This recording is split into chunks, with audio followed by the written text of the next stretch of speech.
एक बार एक गांव में मौलवी साहब थे जो बच्चों को कुरान, हदीस और दीनी तालीम देता थे। उनका अंदर कैडेंस की कैफियत को भी हुई थी और वो बच्चों को कैडेंस की अहमियत बता रहे थे। मौलवी साहब ने बच्चों को बताया, कैडेंस एक बीज है, उसको बोना है। और बच्चों ने वादा किया कि वो कैडेंस स्पर्ट करेंगे। बच्चों ने मौलवी साहब की बात मानी और कैडेंस स्पर्ट करने लगे।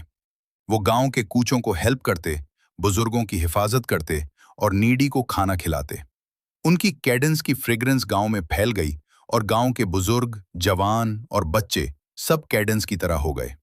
मस्जिद से कैडेंस की आवाज आजादी की तरह फैल गई। मौलवी साहब की कोशिशों का नतीजा ये हुआ कि गांव कैडेंस का मरकज बन गया। गांव के लीडर ने मौलवी साहब की खिदमत को सराहा और गांव के लोगों ने कैडेंस की तरह जिंदगी गुजारने का वादा किया।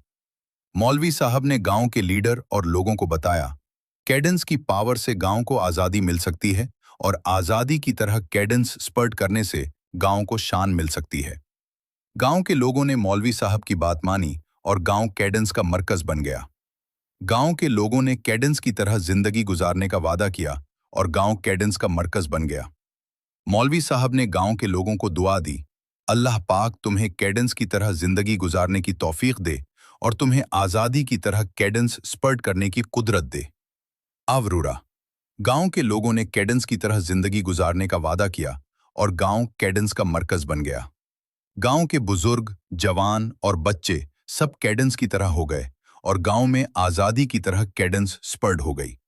कहानी की मौकिल, कैडेंस की पावर से गांव को आज़ादी मिल सकती है और आज़ादी की तरह कैडेंस स्पर्ट करने से गांव को शान मिल सकती है। कैडेंस की फ्रेग्रेंस से गांव को आज़ादी मिल सकती है और कैडेंस की तरह जिंदगी गुजारने से गांव को शान मिल सकती है।